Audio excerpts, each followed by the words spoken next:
What's up, folks? Right, where do we start? Right, so I bought this Dremel probably 2-3 years back. I didn't really get much use out of it.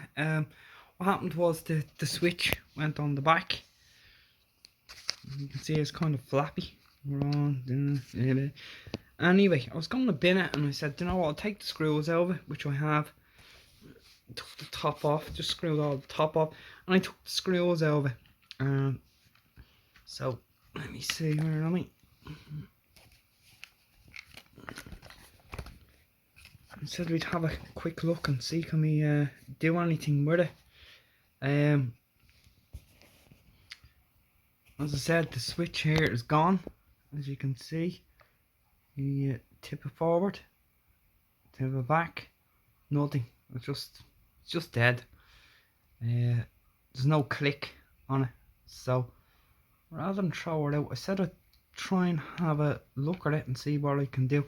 Now I know you could obviously replace the switch, that's the obvious thing to do, but I don't have a soldering iron, I'm not an electronics guy.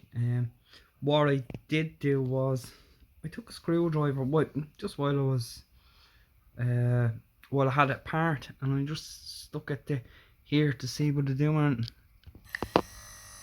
and I noticed it came on. So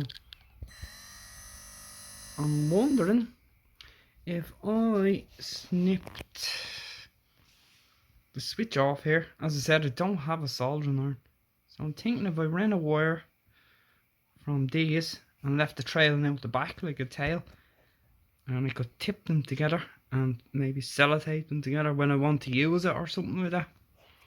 I'm going to see. As you can see, it doesn't work from the switch,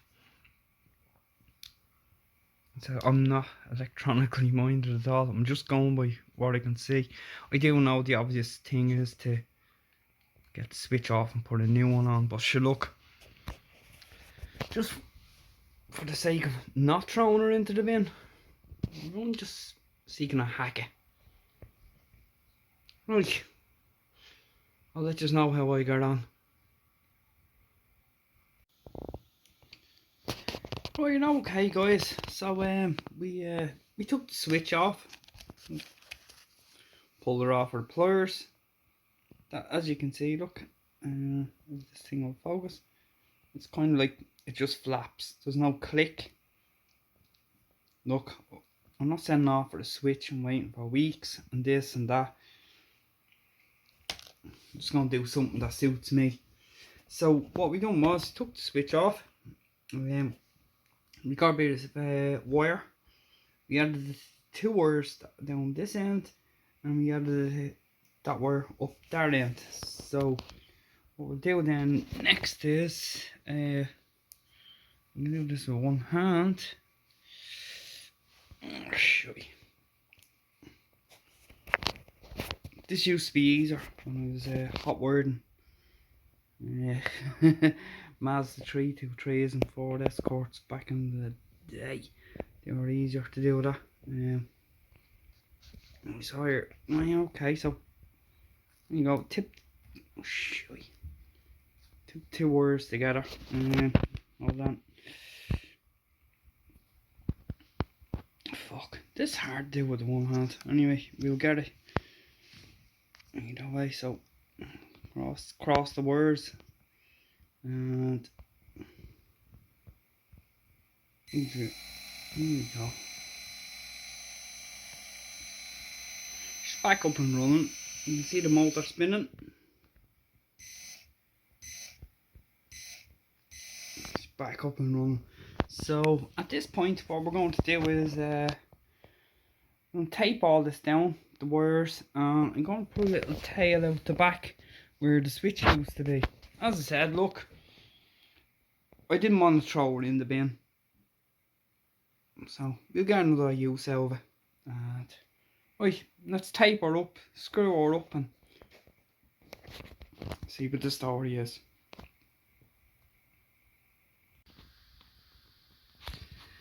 Okay guys, so she's all back together, and that's how you bypass a switch on a rotary tool or Dremel or whatever it is. That one's a little bit flappy. wouldn't turn on. It was dead. Look, we all know really what you should be doing is get yourself a soldering iron, desolder the switch out, and solder a new one in. But I'm not sending off for the switch, and I don't have a soldering iron. And to get a soldering iron would actually cost me the price of this. So rather than throw it in the bin, I said we do a little hack or a little mod. As you see, I wired it up from the battery inside, stuck a tail out with a bit of wire, and so when I want to use it, there you go, I'll just hot wire it. I'll just actually wrap the wires. There we go, wrap the wires. Leave them there like that. There you go, as you can see, she's spinning. I have to pull it back a little bit more together here because the wires are kind of sticking up in the middle, but I'll sort that out.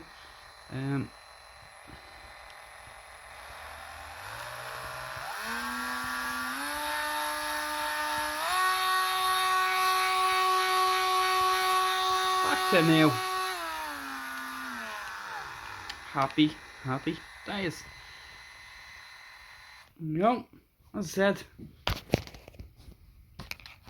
this thing cost about 20 quid, I think it was. Yeah, 20 euro in Lidl. I didn't get much use out of it. What happened was it ran out of warranty, and there's no point in sending it back. Not for 20 quid anyway. So yeah, so we said the switch went on it, that flimsy. I'll give them that, the flimsy. It's like a flappy paddle on a gearbox. It's actually stuck. But yeah, what we should have done was got a soldering iron and soldered the new switch into the back bar. But by the time I go and get a soldering iron, as I said, I'm not an electronics guy. I won't be messing around with anything else like this again. This is just a hack that I done. And so I'm going to take it apart again. The wires are inside, they're kind of bunched up near the top. So what I'll do is I'll flatten them down, make a better job of it. And then when I want to use it, I'll just, as I said, I'll just take it, wrap the two wires together, hot wire it, and off we go. It's still there you go.